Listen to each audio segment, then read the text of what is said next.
In the autumn of 52 BC, on a mist-covered hilltop in central France, the most powerful army in the ancient world was doing something that looked like absolute madness. They weren't marching in formation. They weren't sharpening their gladii. They weren't sleeping. They were digging. 50,000 Roman legionaries, the disciplined masters of the Mediterranean, had put down their shields and picked up shovels. In the freezing mud and driving rain, they were frantically tearing the earth apart. They dug a trench, then another. Then they felled entire forests to build a massive wooden wall. Then they erected towers that scraped the gray sky. But here is the twist that makes this battle unique in the history of human warfare. They weren't building a wall to keep the enemy out. They were building a wall to keep the enemy in. And then, just as they finished the first colossal ring, they turned around and built a second, even larger wall behind their backs. Why? Because Julius Caesar, the greatest gambler Rome ever produced, had just realized he was walking into a death trap. He had cornered the Gallic leader Vercingetorix inside the fortress of Alesia. But Vercingetorix had played a masterstroke. He had called for help. A massive relief army, 250,000 screaming warriors, was marching from the horizon to crush Caesar. Caesar was trapped in the middle. The besieger had become the besieged. He was the meat in a sandwich of death. Any other general in history would have retreated. Any other general would have cut his losses and run back to the safety of the Roman province. But Caesar didn't run. Instead, he decided to fight two wars at the same time, one to his front and one to his rear. This is the story of the Siege of Alesia, the battle where Rome didn't win with swords. It won with shovels. But before the first shovel hit the dirt, we have to understand the world in which this nightmare unfolded. To understand the desperation of Alesia, you have to understand the fear that pulsated through the veins of every Roman soldier. For centuries, Rome had looked north with terror. Beyond the Alps lay Gallia, Gaul, modern-day France. To the civilized Romans, this wasn't just a country. It was a chaotic, terrifying wilderness filled with dark forests and giants. The Gauls were Celts. They were taller than Romans. They fought with long iron swords. They spiked their hair with lime until it stood up like the mane of a lion. They hunted heads and nailed them to the doors of their huts. And Rome never forgot that centuries earlier, these same Gauls had sacked Rome itself. The trauma was in their DNA. So, when Julius Caesar marched his legions north in 58 BC, he wasn't just going on a conquest.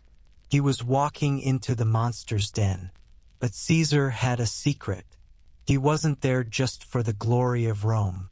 He was there because he was broke. Julius Caesar was the most ambitious politician of his age, but he was drowning in debt. He needed gold. He needed prestige to eclipse his rivals in the Senate. He needed a war. So he turned Gaul into his personal bank account and his political stage. For 6 years, he rampaged through the country. He moved with a speed that seemed supernatural. He crossed rivers that were deemed uncrossable. He invaded Britain, a land that many Romans thought was a myth. He killed 1 million people and enslaved 1 million more.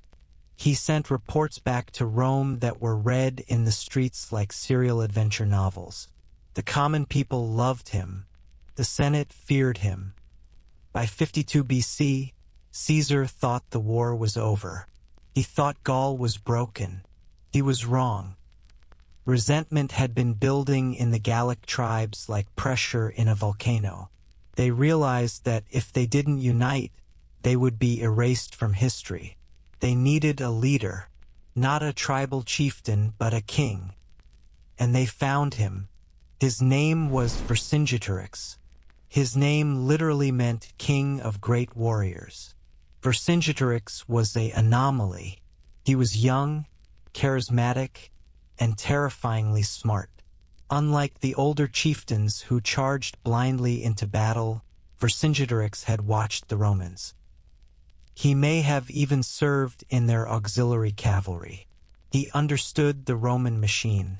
He knew that in a pitched battle, the Roman legion was a meat grinder that could not be stopped. So he decided to break the machine. In the winter of 52 BC, Vercingetorix united the tribes. He imposed iron discipline. He demanded hostages from other chiefs to ensure their loyalty. If a soldier was late, Vercingetorix would cut off his ears or gouge out an eye as a warning to others. He forged an army out of a mob. And then he changed the strategy. No more open fields. He adopted a scorched earth policy. He burned his own towns to the ground. He torched his own farms. He destroyed the grain stores. He looked his people in the eye and told them, "We must suffer now to live forever." He starved Caesar's army. He cut off their supply lines. He forced the Romans to chase him through a wasteland of ash and hunger. It worked. Caesar was bleeding. His men were starving. The conquest of Gaul was falling apart. In Rome, his enemies sharpened their knives, ready to declare him a failure. Caesar was cornered. He needed a decisive victory. He needed to catch Vercingetorix and end the rebellion with one stroke. And finally, after months of a deadly game of cat and mouse, he chased the Gallic king to the fortified hilltop town of Alesia. Vercingetorix had chosen his ground carefully. Alesia was not just a town. It was a fortress designed by nature. It sat on a high plateau, shaped like a massive lozenge, surrounded by steep valleys and two rushing rivers. It was a natural citadel. Inside, Vercingetorix had gathered 80,000 of his best warriors, along with the local population of the Mandubii tribe. He had supplies for 30 days. He looked down from the high walls and waited. He expected Caesar to attack. He wanted Caesar to attack. Caesar rode up to the base of the hill. He looked at the steep slopes. He saw the thousands of warriors on the walls, banging their shields, chanting war songs that echoed through the valleys. Caesar knew the trap. If he sent his men up those slopes, it would be suicide. They would be slow, tired, and vulnerable. They would be slaughtered by arrows and rocks before they even reached the gates. So Caesar decided to do what Romans did best. He decided to change the landscape. He wouldn't fight the Gauls. He would fight the geography. He issued the order that stunned his officers. "We will build a wall, not a small wall, a wall around the entire mountain, a circumvallation, 11 miles in circumference."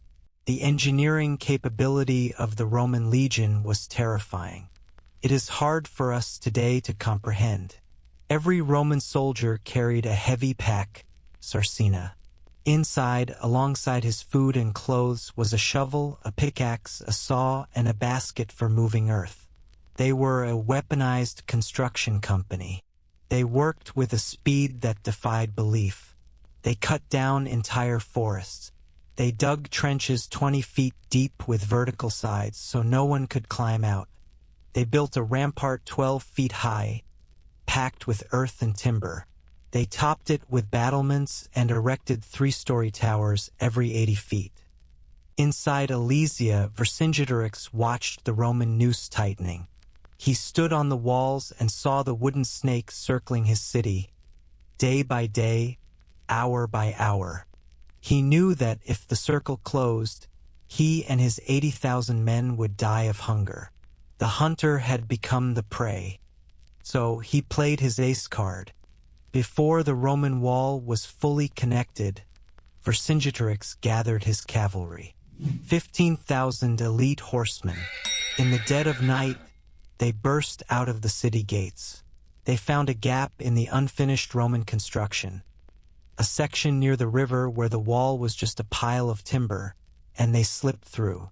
Caesar saw them go. He sent his German cavalry to chase them, but he couldn't stop them all. Caesar knew exactly what this meant. Those horsemen weren't deserting. They were messengers. They were riding to every corner of Gaul, to every tribe with a desperate plea. Come to Alesia, kill Caesar. This is our chance to end Rome forever.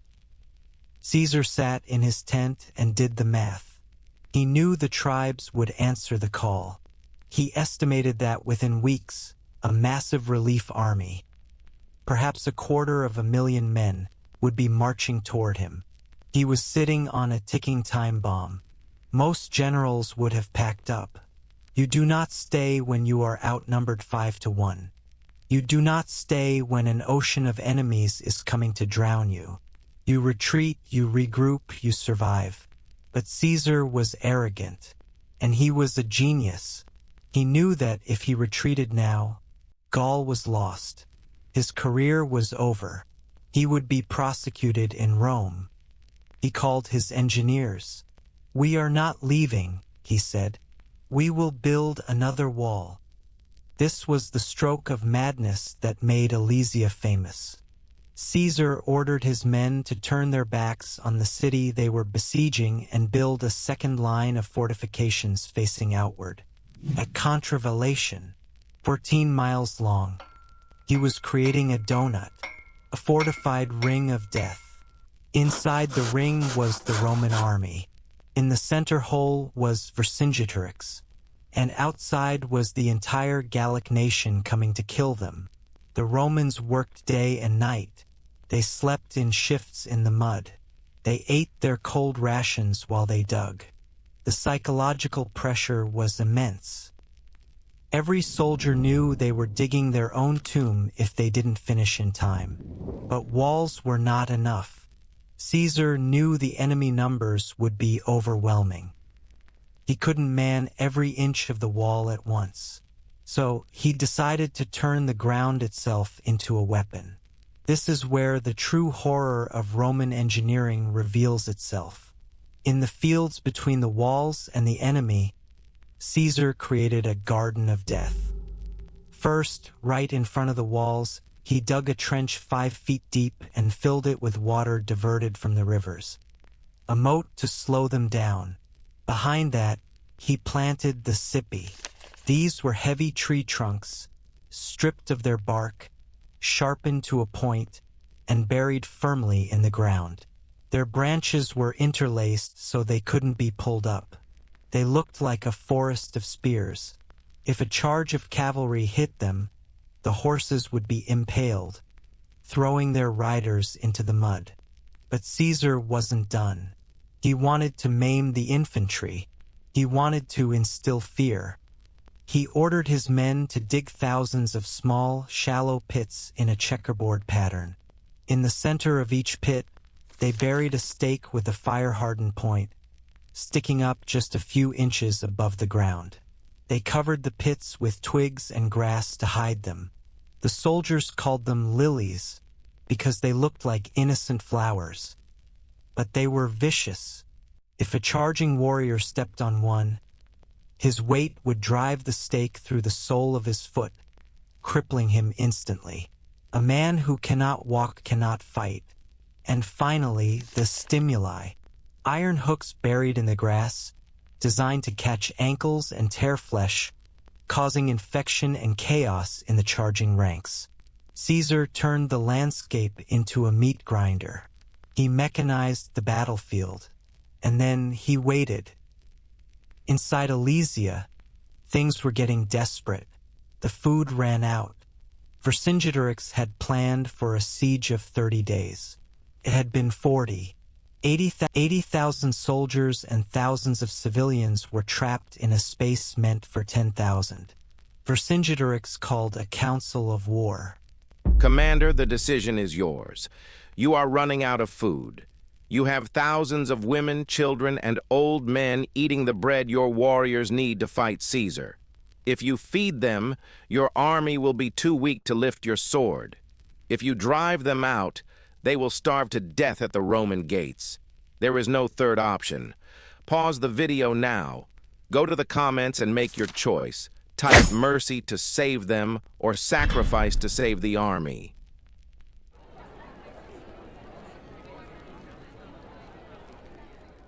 The mood was grim. The smell of death hung over the city. Some chieftains suggested surrender. Others, darker minds, suggested cannibalism. One chieftain, Critognatus, gave a speech recorded by Caesar himself, suggesting they eat those who were too old to fight to survive. Vercingetorix rejected cannibalism, but he made a decision almost as brutal. A decision that stains his legacy. He ordered the useless mouths, the women, children, and old men of the local Mandubii tribe, to leave the city. These were the people who had opened their homes to him, but now they were just mouths to feed. He thought Caesar would let them pass, or maybe take them as slaves. Anything was better than watching them starve. The gates opened.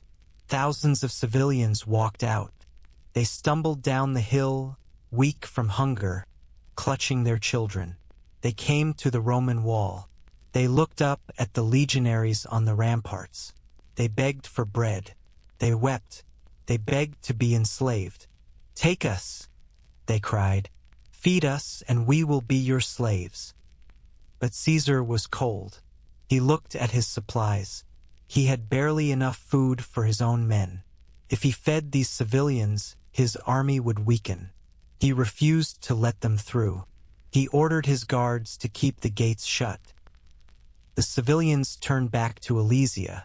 They screamed at Vercingetorix to let them back in. But Vercingetorix refused. He couldn't feed them. So, in the narrow strip of no man's land between the Roman wall and the Gallic wall, thousands of women and children sat down in the dust. And there, over the course of days, they starved to death. Both armies watched them die, the Romans from their towers, the Gauls from their battlements. It was a grim reminder of the stakes. There was no mercy here. This was a war of extermination. Then the hammer fell. The relief army arrived. The Romans on the outer wall heard it first. A low rumble in the earth. Then the dust cloud on the horizon blocking out the sun. Then the sound of war horns, hundreds of them, blowing in unison. Carnyxes, the Celtic trumpets shaped like animal heads, screaming into the sky. 250,000 Gallic warriors appeared on the hills. It was the largest army ever assembled in Gaul. They covered the horizon like a swarm of locusts. Commius, a former ally of Caesar, led them. Inside Alesia, the starving defenders cheered. They saw their salvation. They rushed to the walls, screaming insults at the Romans. Caesar was now outnumbered 4-1. He was surrounded. The battle began the next day. It was a nightmare of simultaneous combat. The relief army attacked the outer wall. Vercingetorix stormed out of the gates and attacked the inner wall. The Romans were fighting back to back. Imagine the psychological stress. One line of legionaries stabbed at the Gauls trying to climb the outer wall, while 10 yards behind them, their comrades stabbed at Vercingetorix's men. The first day was a stalemate. The Roman traps worked perfectly. The Gallic cavalry charged into the lilies and the stimuli. Horses were impaled. Men screamed as spikes drove through their feet. The Roman archers and scorpion artillery rained death from the towers. The Gauls retreated, leaving thousands of dead in the Garden of Death. But they learned. On the second night, they attacked in silence. They brought ladders, hooks, and bundles of wood and earth to fill the trenches and cover the spikes. They swarmed the walls in the darkness. The Romans fought in a panic. The noise was deafening. Caesar rode up and down the lines, rallying his men. "If we lose here," he told them, "Rome dies. You die. Your families die." They held, barely. The dawn revealed mounds of Gallic bodies piled against the wooden ramparts. But the Gauls had found a weak point. On the north side of the Roman line there was a hill called Mount Ray. It was too large to be included in the circumvallation. The Roman defenses there were built on a slope, vulnerable to attack from above. The Gallic spies saw this. They concentrated their best troops there. 60,000 men, led by Vercingetorix's cousin, Vercingetorix, moved into position behind the hill under the cover of night. At noon on the third day they struck. It was the crisis point, the moment that would decide the history of France. 60,000 Gauls poured down the hill onto the Roman weak spot. It was like an avalanche of flesh and iron. At the same moment, Vercingetorix saw the attack and stormed out of Alesia, attacking the inner wall at the same location. The Roman line began to buckle. The fighting was savage. The Romans were exhausted. They had been digging and fighting for weeks. Their arms were heavy. Their shields were splintering. Labienus, Caesar's most trusted lieutenant, was holding the north section. He was a brilliant soldier, but even he was overwhelmed. He sent a messenger to Caesar. "We cannot hold. The line is breaking. We need help." Caesar sat in his command tower, watching the disaster unfold. He saw his lines bending. He saw the standards wavering. He saw the fear in his men's eyes. He knew this was it. If the north wall fell, the massacre would begin. He gathered the last reserves he had. A few cohorts of cavalry and infantry, less than a few thousand men. He grabbed his shield, and then he did something theatrical, something legendary. He put on his scarlet cloak, the paludamentum. It was a bright, blood-red cloak that he wore only in battle so his men could see him. In the dust and gray chaos of the melee, that red cloak was a beacon. It was a target, and it was a message: the general fights with you. And he charged. Caesar didn't send reinforcements. He was the reinforcement. He rode straight into the melee outside the walls. The sight of their general, the man who had led them for 6 years, the man in the bright red cloak, shocked the Romans back to life. A roar went up from the legions. "Caesar is here." They stopped retreating. They threw their pila, their heavy javelins, and drew their short swords. They pushed back into the wall of Gallic warriors with renewed fury. At the same time, Caesar played his final trick. He had ordered his German cavalry allies, savage horsemen he had hired from across the Rhine, to ride wide around the perimeter and hit the massive Gallic relief army from behind. The Gauls on the slope were pushing hard, thinking they were seconds away from victory. Suddenly, they heard thunder behind them.